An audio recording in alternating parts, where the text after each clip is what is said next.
Buenos días, hermanos, que el Señor les bendiga, que el Señor nos guarde y es una bendición poder estar aquí reunidos en su nombre. Les pido que me acompañen en una oración para poder empezar con el estudio de esta mañana.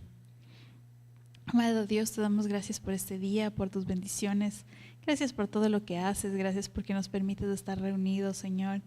Gracias porque podemos deleitarnos en la bendición que es estar congregados en tu nombre, Señor. Tú sabías exactamente lo que estabas haciendo cuando nos dijiste que no dejemos de congregarnos, Padre Santo. Tú sabes cómo es nuestro corazón y tú sabes que necesitamos de esta comunión y esta hermandad, Padre Santo. Yo te pido que tú te quedes con nosotros en esta mañana, que seas tú hablando a nuestros corazones, Señor.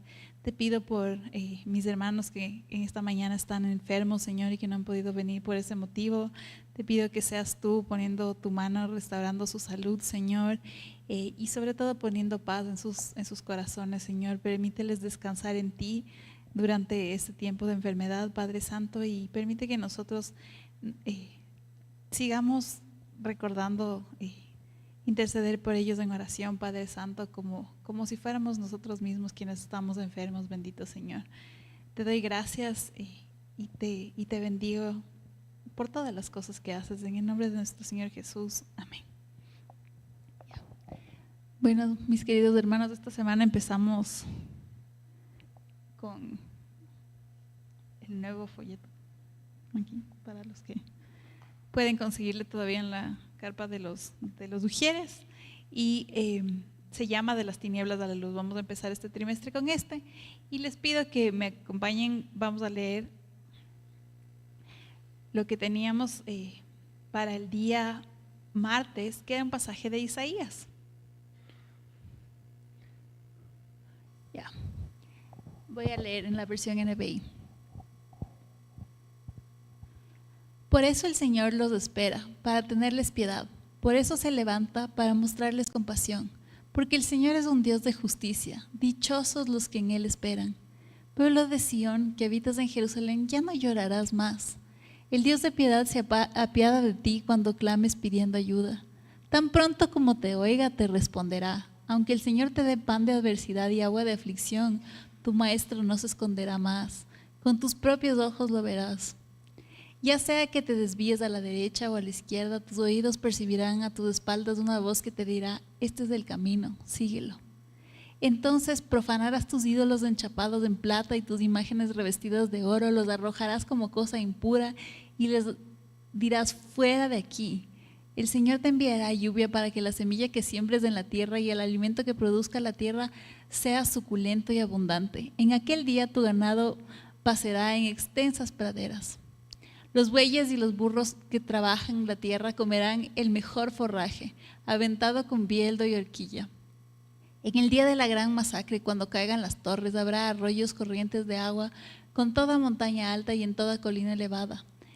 Cuando el Señor ponga una venda en la fractura de su pueblo y sane las heridas que le causó, brillará la luna como el sol y será la luz del sol 7 veces más intensa como la luz de 7 días enteros. ¿Ya? ¿Qué es lo que estamos aquí hablando de? Nuestro tema es saliendo de las tinieblas a la luz. Y empezamos con este estudio que nuestro personaje principal de esta mañana va a ser Zacarías, pero en esta parte de Isaías, el capítulo 30 inicia contándonos cuál era el problema en que se encontraba el pueblo del Señor. Y el problema es que al pueblo se le ocurrió la idea de que ellos podían estar seguros poniendo su confianza en Egipto y en la fortaleza que tenía Egipto. ¿Ya? Obviamente eso no funcionó para nada como ellos se lo imaginaban. Pero como todas las veces que leemos la palabra del Señor, Él es tan bondadoso y tan lleno de misericordia que nos espera, igual que le esperó al pueblo, igual que le está diciendo aquí al pueblo y a nosotros en Isaías, nos espera para rescatarnos y darnos la mano después de que hemos caído, después de que hemos hecho las cosas que no eran convenientes.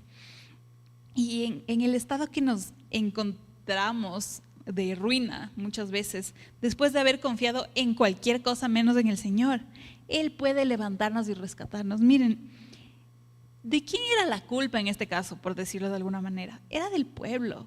Ellos fueron los que decidieron confiar en Egipto en lugar de confiar en el Señor. Pero realmente eso no pasaba solo en ese momento.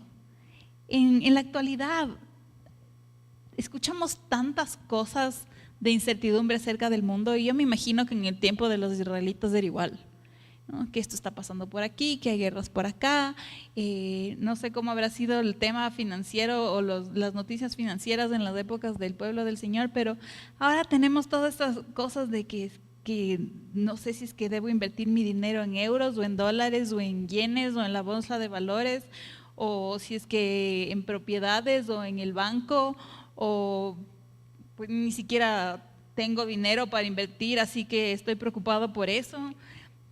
Si este país, pongo mi dinero en una cuenta en otro país porque ese país es más estable, o el de acá es más estable, o qué irá a pasar con el gobierno, o para acá o para allá. Miren, si lo que nos preocupa es cualquiera de estas cosas, nosotros estamos haciendo lo mismo que hizo el pueblo de Israel, que es mirar a Egipto, ver que parecía una nación mucho más fuerte, mucho más poderosa, y decir, si confiamos en ellos, ahí vamos a estar seguros.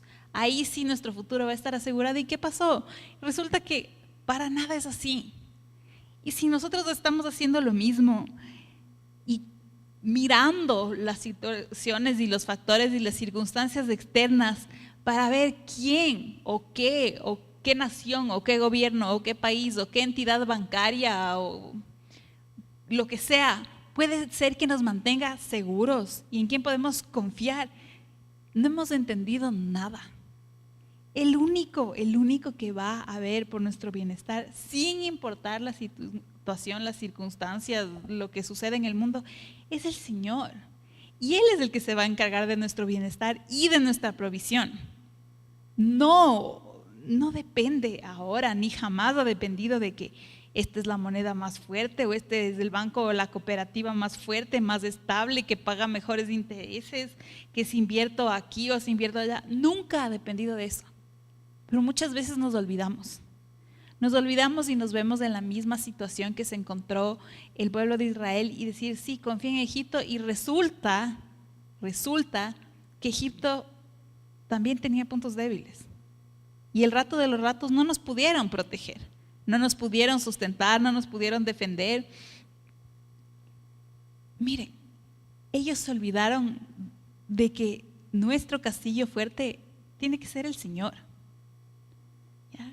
Y en esas circunstancias ellos quedaron arruinados. Si es que ustedes leen los primeros versículos de ese capítulo 30, van a encontrar la situación trágica en la que se encontraba Israel. ¿Por qué? Por haber confiado en alguien que no era el Señor. Pero ahora, ya sea que nos haya pasado algo malo por no haber confiado en el Señor, o que estamos todavía viviendo en esta angustia de que no confiamos en el Señor, sino que tenemos la incertidumbre de que va a haber algo, alguien, alguna inversión, situación, seguro, correcto, o algo que de alguna manera nos va a asegurar nuestro bienestar en el futuro, y vivimos en esta incertidumbre de que, ¿será que decidí bien? ¿Será que puse bien? ¿Será que tengo bien mi dinero, mis posesiones, mi confianza, mi lo que sea? ¿Será? Si todavía estamos en esa incertidumbre, estamos realmente amargándonos la vida de gana. De gana, porque ¿en qué cosa humana podemos confiar y decir, esto sí que es a prueba de falla, a prueba de crisis, a prueba de todo? Nunca va a haber algo así en el ámbito humano, pero en el Señor siempre. El Señor siempre va a estar ahí, siempre va a estar listo. Él nunca nos va a fallar. Y pase lo que pase en este mundo, no nos va a fallar. Y si es que hay complicaciones en el gobierno y toda Latinoamérica parece estar en crisis, igual. Y si no es solo Latinoamérica, sino el mundo entero, pues igual, ¿no? El Señor no nos va a fallar. Entonces, veamos realmente, no de teoría ni de palabras, sino nuestro corazón. ¿Realmente está confiado en el Señor, como debió ser el pueblo de Israel, o estamos confiados en lo que sea equivalente a Egipto y tenga cara de ser poderoso en este momento de la vida? Porque si nuestra confianza está en eso, si eso cae, nosotros vamos a sentir que caemos también. Si nuestra confianza está en el Señor, puede pasar lo que pase en este mundo, que nosotros sabemos que Él se hará cargo. Miren, y lo que es importante aquí, que el Señor les dice, ya, estoy listo para rescatarte, ¿ya?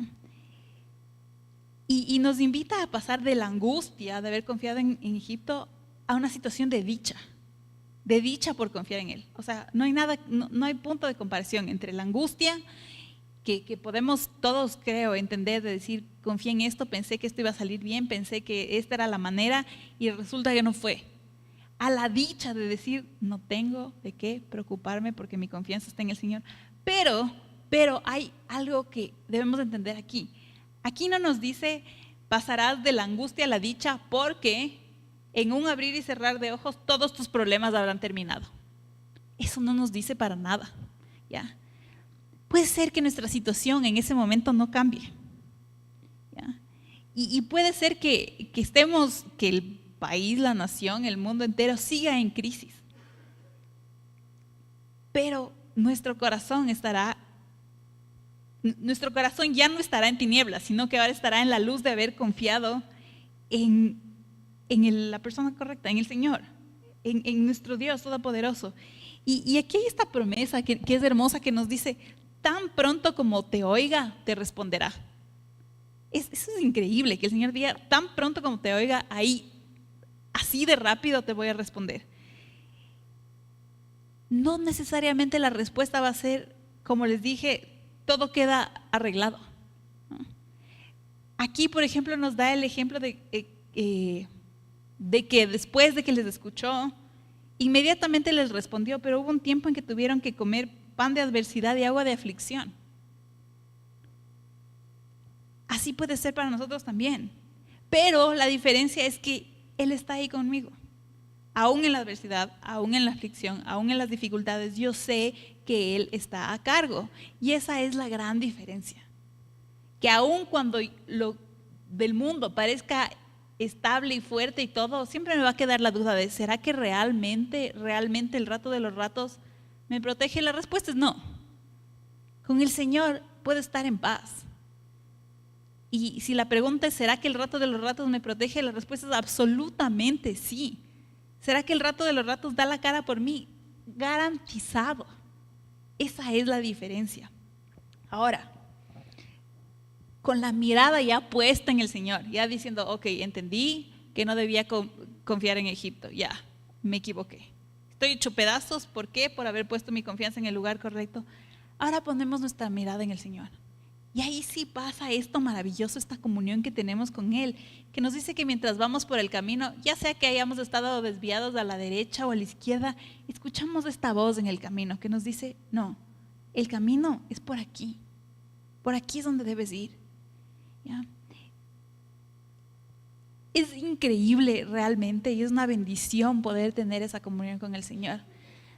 Conversar con Él todo el día, como dice la palabra, orar sin cesar, preguntarle todo lo que necesitamos preguntarle a todas las horas del día, no solo en un horario de, no sé, a la hora que usted tenga fijado para orar, no, sino pasar con Él todo el día hablando, conversando, preguntándole, diciéndole cómo me siento y escuchar su voz que me dice por aquí o por allá. Pero primero tuve que dejar de confiar en quien no debía y poner mi mirada en el Señor. ¿Qué es lo primero que hacemos una vez que ponemos nuestra confianza en el Señor? Lo mismo de siempre, tomar nuestros ídolos, tomar esos ídolos inmundos en los que hemos puesto nuestra confianza y decirles, fuera de aquí. O sea, eso tiene que acabarse. No es como, bueno, entonces voy a dejar por si acaso, de adorno. No, o sea, de la manera que describe, dice que agarremos eso como algo inmundo, así yo me imagino, algo horrible, sucio, que apesta, y agarrarse y decir, te vas de mi casa, ¿no? Así debe ser la manera en que nosotros nos deshagamos de los ídolos, de las cosas en las que sea que hayamos confiado, que no sean el Señor, por favor. Porque los ídolos no son solamente, como dice aquí, las estatuas enchapadas que tenían, sino en este caso Egipto era el ídolo para ellos. Egipto era a quien pusieron en el lugar del Señor. Ellos creyeron que Egipto era quien les iba a defender. ¿Y qué resulta?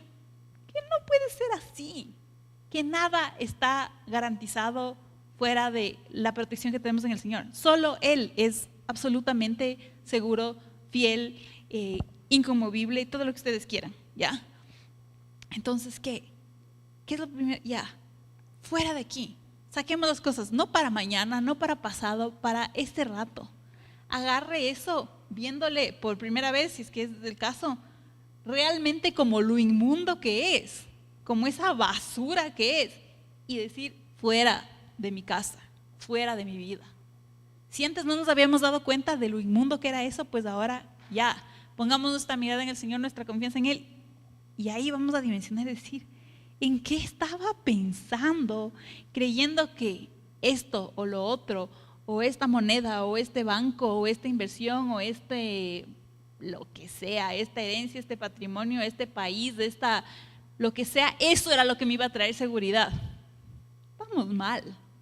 Démonos cuenta que si es que hemos hecho eso, hemos convertido en un ídolo o le hemos puesto en el lugar de Dios a cualquier cosa menos a Él. Saque eso de su vida ahora. Ahora sí, habiendo hecho eso, ahora sí, dice, empecemos a sembrar. ¿Cómo? A la manera de Dios. Ahora sí, Él dice, ahora sí, yo te estoy diciendo cómo hacer las cosas. Yo te estoy diciendo dónde pongas la semilla. Pon la semilla, ya. Ahora sí, Él se va a hacer cargo de cada detalle. Él proveerá conforme a su voluntad. Él se encargará de la lluvia, Él se encargará de que las semillas germinen, Él se encargará de cuánta cosecha nos da, se encargará de los animales que están trabajando en el campo, de los burros, de los demás ganado, del demás ganado, y hasta esos animales van a estar bien alimentados. No se diga nosotros sus hijos, yo no tengo animales de carga ya, solo mascotas, pero hasta la mascota va a estar alimentada ya. Entendamos eso. Cuando confiamos en el Señor, no en lo que este mundo nos ofrece. Y ahí sí, Él se hace cargo. Y luego pasa algo más, que estábamos rotos. Aquí nos hace la comparación con una fractura. Si es que alguien de ustedes ha tenido una fractura, sabe cómo es esa cosa. O sea, inicialmente, depende de qué tan grave sea la fractura, hay veces en que hay que volverle a poner en el puesto. Y eso no es bonito. Al menos si es que no le hacen con anestesia, no es nada bonito, ¿verdad? No es bonito. Y luego esa extremidad, en mi caso, siempre ha sido este brazo, queda inmovilizado. No puede hacer nada. No puede hacer nada ese rato, pero va a curarse. Y eso es lo que está haciendo el Señor con nosotros. Ese rato no puede hacer nada. ¿Ya? Yo que estaba fracturado como ser humano por haber confiado, haber puesto mi confianza en cosas que no eran el Señor, queda fracturada. Ahora hay que ponerme en el puesto, ¿no? Y vendarme. Y por un momento tal vez no pueda usar muchas cosas. No pueda usar la mano, el brazo, la pierna, lo que sea que estaba fracturado, ¿ya? Mi corazón, que estaba destruido tal vez, ¿ya? Pero el Señor dice que Él se encargará de arreglar, Él se encargará de vendar y Él se encargará de sanar. Ahora, Él es el que va a arreglar esto. Entonces, ahí sí vemos la diferencia de lo que en las tinieblas y pasar a confiar en la luz. ¿Ya? Ese es nuestro llamado de este trimestre, salir de las tinieblas a la luz. Miren, no es poca cosa pasar de la angustia al gozo, pasar de la angustia a la paz. Todo esto simplemente por dónde está refugiado nuestro corazón. ¿En quién esperamos? ¿En qué esperamos? ¿Ya? Ahora sí, vamos a nuestro personaje principal de la historia de hoy, pero tenemos que tener eso claro como antecedente. ¿Cómo es el proceso? O sea, todos los ídolos, todas las cosas, toda nuestra confianza puesta en cualquier cosa que no sea el Señor, eso tiene que cambiar, porque si no, Él no va a hacer las cosas de su manera. Él no nos va a obligar. Él nunca nos va a obligar, aunque sus caminos son mejores que los nuestros, aunque sus planes son mejores que los nuestros y todo lo que Él tiene para nosotros es mejor que lo que el mundo nos ofrece, igual Él no nos obliga, igual es nuestro libre albedrío. Pero bueno, vamos ahora sí a Lucas, que teníamos la lectura para el viernes, Lucas 1, 5 al 17, y les voy a leer en la versión NBI igual. En tiempos de Herodes, rey de Judea, hubo un sacerdote llamado Zacarías, miembro del grupo de Abías. Su esposa Elizabeth también era descendiente de Aarón. Ambos eran rectos e intachables delante de Dios, obedecían todos los mandamientos y preceptos del Señor, pero no tenían hijos porque Elizabeth era estéril, y los dos eran de edad avanzada. Un día en que Zacarías, por haber llegado el turno de su grupo, oficiaba como sacerdote delante de Dios, le tocó en suerte, según la costumbre del sacerdocio, entrar en el santuario del Señor para quemar incienso. Cuando llegó la hora de ofrecer el incienso, la multitud reunida afuera estaba orando. En esto, un ángel del Señor se le apareció a Zacarías a la derecha del altar del incienso. Al verlo, Zacarías se asustó y el temor se apoderó de él. El ángel le dijo: no tengas miedo, Zacarías, pues ha sido escuchada tu oración. Tu esposa Elizabeth te dará un hijo y le pondrás por nombre Juan. Tendrás gozo y alegría, y muchos se regocijarán por su nacimiento, porque él será un gran hombre delante del Señor. Jamás tomará vino ni licor, será lleno del Espíritu Santo aún desde su nacimiento. Hará que muchos israelitas se vuelvan al Señor su Dios. Él irá primero delante del Señor con el espíritu y el poder de Elías para reconciliar a los padres con los hijos y guiar a los desobedientes a la sabiduría de los justos. De este modo preparará un pueblo bien dispuesto para recibir al Señor. Ok. Miren, justamente esta semana en la clase del Esformi, los que pudieron escuchar, hablamos acerca de cómo, Fabián habló acerca de cómo estaba la situación en Roma, ¿cierto? En que en este momento de la historia, por temas políticos, los sumos sacerdotes no necesariamente llegaban a su puesto porque les correspondía, por el linaje o por lo que sea, sino que eran puestos por conveniencia política o por lo que sea. Pero aquí nos aclara que Zacarías sí era descendiente de Aarón y su esposa también. Ellos estaban en el sacerdocio legítimamente, ¿ya? Y además estaban obedeciendo, como dice ahí, el turno que le tocaba. Si nosotros vamos a los libros de Samuel y de Reyes, podemos ver más acerca de cómo eran los turnos, porque siempre habían personas ministrando en el templo. Entonces, y sirviendo en el templo, entonces le tocaba el turno, y como dice ahí, esto era conforme a la costumbre de los sacerdotes, no a la costumbre de Roma, no a lo que Roma les dijo que hagan, porque en este momento había muchas cosas que se estaban haciendo, aún dentro del ámbito religioso, no conforme a lo que decía la palabra de Dios ni lo que el Señor había mandado, sino conforme a lo que Roma había dispuesto, ¿ya? Eso. Entonces, parece que no tenemos, ¿qué se podría decir? Que de gana Lucas nos puso esta información, pero no es así. Es muy importante porque nos dio esta información, porque ellos estaban en el sacerdocio de forma legítima, ¿ya? Entonces, a Zacarías le tocaba su turno de entrar y colocar el incienso. Y verán, yo realmente no creo que Zacarías se asustó porque el Señor le respondió, sino que se sorprendió y se asustó por la manera en que le respondió, ¿ya? Todos los que oramos sabemos que no es una comunicación de una sola vía, ¿no? O sea, sabemos que estamos en constante comunión con el Señor, que nosotros le decimos algo y Él nos responde de una o de otra manera, habla a nuestro corazón o nos habla a través de un mensaje, de una prédica, como ustedes quieran, ¿ya? Pero el Señor nos habla. Pero a mí personalmente no me ha sucedido que yo le pregunte algo al Señor y me responda mandándome un ángel físicamente y que me responda, ¿sabes qué? Sí, escuchó el Señor tu oración. A mí no me ha pasado. Así que asumo que si me pasaría, yo también entraría en pánico un poco como Zacarías, aun cuando sé que el Señor responde las oraciones. Pero esta manera fue increíble, ¿ya? Entonces, el Señor decidió responder esto. Y el problema que aquí nos plantea fue, ¿cuál fue la reacción de Zacarías? El problema no fue que Zacarías haya hecho una pregunta. Porque vino el ángel Gabriel, como nos dice, a contarle a Zacarías no una posibilidad de lo que a lo mejor va a suceder, sino una resolución tomada por el Señor. Le dijo, Zacarías, esto es lo que el Señor ha determinado, 2 puntos, ¿ya? Este va a ser tu hijo, que va a nacer de tu esposa Elizabeth, que te va a dar a ti, que se va a llamar Juan, es más, por si acaso, hasta el nombre, y cuyo ministerio va a ser así, así, así, así. ¿Ya? Esto es lo que el Señor ha dispuesto. No dice, Zacarías, te estoy preguntando, ¿crees tú a lo mejor que será buena idea que el Señor haga esto? No, esa no era la situación. Entonces, el problema no fue Zacarías que haya hecho la pregunta.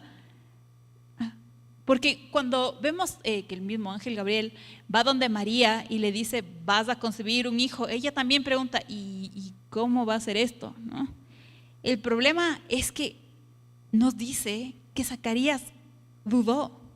Zacarías no creyó que esto era posible. El Señor ha determinado que esto suceda. Y Zacarías, no creo, ángel Gabriel, verás. O sea, si tú supieras mi situación, si tú supieras cuántos años tengo, si tú supieras la edad, o sea, no sé cómo estaría el corazón de Zacarías, pero sí entiendo lo que es dudar cuando el Señor nos dice algo increíble, ¿ya? Pues como les digo, no es que el problema es preguntar. Si ustedes tienen preguntas al Señor, háganle nomás. Ven a lo largo de toda la historia, cuando Él iba a mandar a sus siervos, decían, a ver, Señor, no sé cómo va a funcionar esto. Bueno, vas a hacer esto, esto y lo otro. Ya.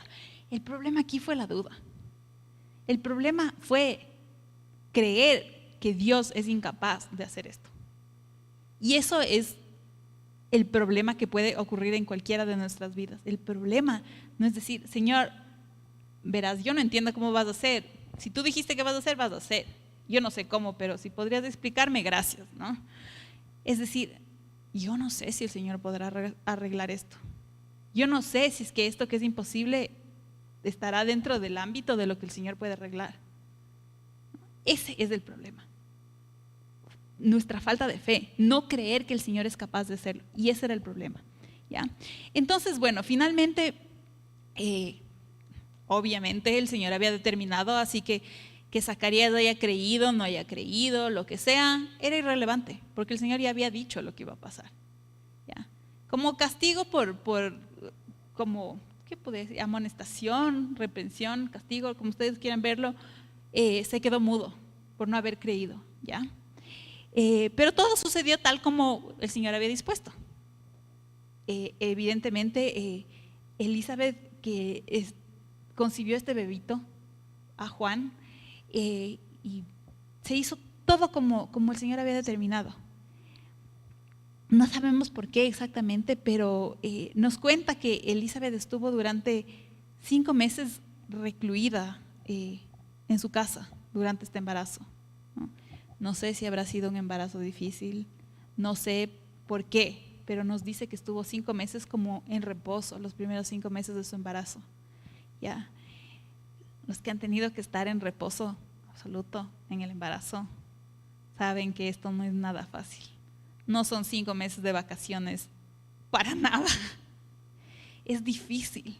¿Y cómo es esto? Que si Juan era el prometido y el varón, que el mayor varón nacido de mujer y no sé qué, y tenía este ministerio y el espíritu de Elías, y era difícil.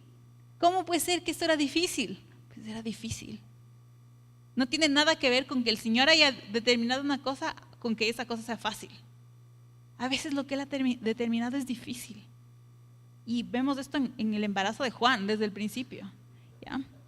Ok, pero continuemos. Ahora vamos a pasar a lo que teníamos para la lectura del domingo, que es Juan 10, 22 al 30. Vamos a dejarle un rato a Zacarías ahí. Y vamos a leer este pasaje, Juan 10 del 22 al 30. Nos dice, Por esos días se celebraba en Jerusalén la fiesta de la dedicación. Era invierno y Jesús andaba en el templo, por el pórtico de Salomón. Entonces lo rodearon los judíos y le preguntaron: ¿hasta cuándo vas a tenernos en suspenso? Si tú eres el Cristo, dínoslo con franqueza. Ya se lo he dicho a ustedes y no lo creen. Las obras que hago en nombre de mi Padre son las que me acreditan, pero ustedes no creen porque no son de mi rebaño. Mis ovejas oyen mi voz, yo las conozco y ellas me siguen. Yo les doy vida eterna y nunca perecerán, y nadie podrá arrebatármelas de la mano. Mi Padre me las ha dado, mi Padre que me las ha dado es más grande que todos, y de la mano del Padre nadie las puede arrebatar. El Padre y yo somos uno. Ya. Miren, aquí vienen y se acercan donde Jesús a decirle: a ver, ahora sí dinos ya, pero francamente, dinos. Y se acercan a él como si aparentemente nunca hubieran tenido esta información, como si alguien les estuviera ocultando algo. Y Jesús mismo les dice: a ver, esto ya se les ha dicho ¿cuántas veces? ¿No? Esto ya les ha sido dicho, ya se les dijo. No es que no creen porque no saben o porque no tienen la información, no creen porque no creen. ¿Ya? ¿Y por qué no creen? Y esto es muy fuerte en lo que les dice. Verán, ustedes no creen realmente porque no son de mi rebaño. Esa es la única razón para que tengamos toda la información, toda la verdad acerca del Señor, todo lo que Él nos dice y simplemente no creamos. ¿Por qué? Porque como nos dice aquí, no sabemos muchos de nosotros este versículo: mis ovejas oyen mi voz y yo las conozco y ellas me siguen. ¿Ya? Entonces, aquí hay algo clave acerca de las ovejas del Señor. Las ovejas del Señor escuchamos la voz del Señor. Y no solo escuchamos la voz del Señor, sino que obedecemos la voz del Señor. ¿Ya? Y Él nos conoce. Él nos conoce. ¿Y por qué es importante que Él nos conoce? Porque sabe cómo hablarnos. Él sabe cómo hablarnos a cada uno. Como vimos en esto de Isaías, podía ser esta voz que detrás nuestro, en el camino, nos puede decir: es por aquí o es por acá. O puede ser que, como en caso de Zacarías, le mandó un ángel y le habló directamente en 3D y no sé, y todos los efectos especiales que haya, como no sé cómo será la aparición de un ángel ya realmente. Entonces, Él nos conoce, Él sabe cómo hablarnos, Él sabe. Y a veces algunos de nosotros podemos decirle, yo les digo cuando: Señor, realmente no entiendo lo que me estás diciendo, ¿podrías por favor explicarme de otra forma? Y Él lo hace. Entonces, las ovejas del Señor escuchamos su voz y le seguimos, y Él nos conoce, así que Él va a saber cómo hablarnos. Ahora, si es que Él nos habla y nosotros no hacemos caso, realmente no es porque ha faltado de parte del Señor. Así que no se nos ocurra estar como: a ver, pero ya, pues dinos ahora sí, de verdad, de verdad. ¿En serio es esto lo de tu palabra? ¿En serio es esto de que te obedezcamos o es? Y el Señor, les está diciendo: a ver, ¿cuántas veces les voy diciendo? Ya les he dicho. ¿Cómo que no saben? Ya les he dicho.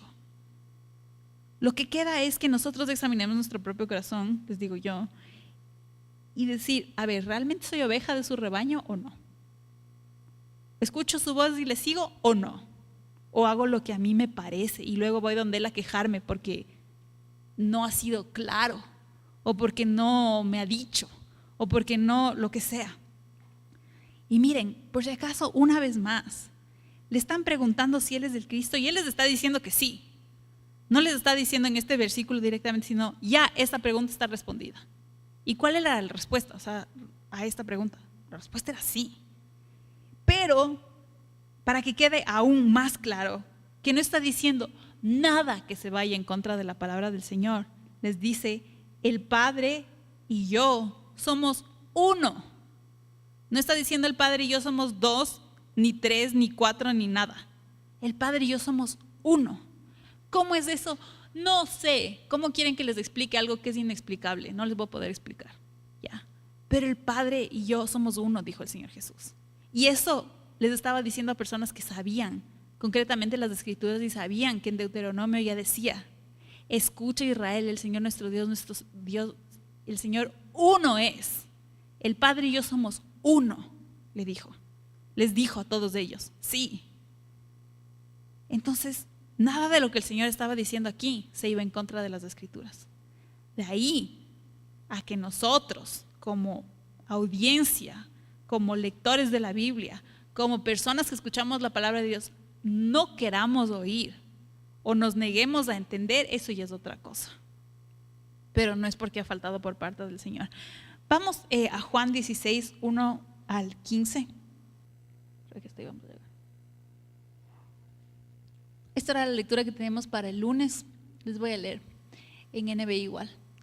Todo esto les he dicho para que no flaquee su fe. Los expulsarán de las sinagogas. Y está bien el día en que cualquiera que los mate pensará que está prestando un servicio a Dios. Actuarán de este modo porque no nos han conocido ni al Padre ni a mí. Y les digo esto para que cuando llegue ese día se acuerden de que ya se los había advertido. Sin embargo, no les dije esto al principio porque yo estaba con ustedes. Ahora vuelvo al que me envió, pero ninguno de ustedes me pregunta ¿a dónde vas? Al contrario, como les he dicho estas cosas, se han entristecido mucho. Pero les digo la verdad, les conviene que me vaya, porque si no lo hago, el Consolador no vendrá a ustedes. En cambio, si me voy, se lo enviaré a ustedes. Y cuando Él venga, convencerá al mundo de su error en cuanto al pecado, a la justicia y al juicio. En cuanto al pecado, porque no creen en mí. En cuanto a la justicia, porque voy al Padre y ustedes ya no podrán verme. Y en cuanto al juicio, porque el príncipe de este mundo ya ha sido juzgado. Muchas cosas me quedan aún por decirles que por ahora no podrían soportar.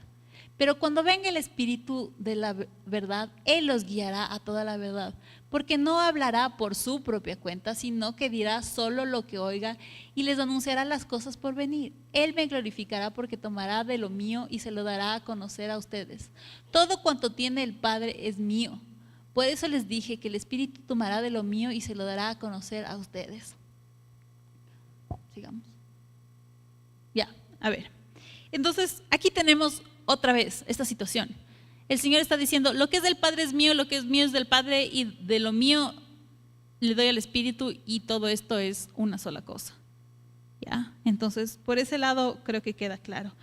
Y Jesús nos dice que salir de las tinieblas a la luz, servirle a Él, estar en su reino, no significa que ya no estaremos expuestos a las tinieblas. Nosotros ya no somos de las tinieblas, pero las tinieblas siguen aquí. ¿Ya? Significa que el Señor está con nosotros en todo, en todas las dificultades que atravesemos, Él está. Aun cuando enfrentemos dificultades que tengan que ver hasta con el mismo ministerio, ¿ya? Dificultades en que otros nos traten mal y crean que por tratarnos mal están haciéndole un servicio al Señor, hasta ese nivel llega, ¿no? Que eso lo vivieron los apóstoles, por ejemplo, con Saulo, que él les estaba persiguiendo convencidísimo de que él estaba haciendo la obra de Dios y resulta que no era así. Pero lo mismo podría pasarnos a nosotros, que nos persigan creyendo que están haciendo bien porque yo estoy aquí hablando locuras, ya, lo que sea. No importa, porque el Señor va a estar con nosotros. Ahora, Jesús les dice que a pesar de que van a enfrentar estas dificultades, es necesario que Él se vaya. ¿Ya? Y suena como, a ver, pero si ya nos están diciendo que van a haber dificultades, ¿cómo es que en el momento en que nos anuncias las dificultades dices, bueno, entonces me voy? No nos dice que nos va a dejar solos. Él dice que enviará al Espíritu Santo para convencer al mundo, como nos dice aquí, de pecado, justicia y juicio. ¿Ya? Del pecado de no creer en Él. De la justicia de que lo que Él hizo y de cuando Él vuelva al Padre, toda esta justicia fue cumplida. Y del juicio que ya fue dado, ¿ya? Sobre el príncipe de este mundo. Miren, aquí no dice, y el Señor ascendió al cielo para enviarles a cada uno de ustedes a convencer al mundo de pecado, justicia y juicio. No dice eso. Y muchas veces nos han enseñado que esa es nuestra misión en esta vida, ser nosotros los que convencemos al mundo de pecado, de justicia y de juicio, cuando no es así. El Señor nos dijo, id y haced discípulos. Nos dijo que vayamos y les enseñemos a hacer las cosas que Él ha hecho. No nos dijo que vayamos y les convenzamos de pecado, justicia y juicio. Porque nosotros no somos el Espíritu Santo, no somos. Así que nos estamos poniendo una carga sobre nosotros que es imposible, porque nosotros no somos Dios.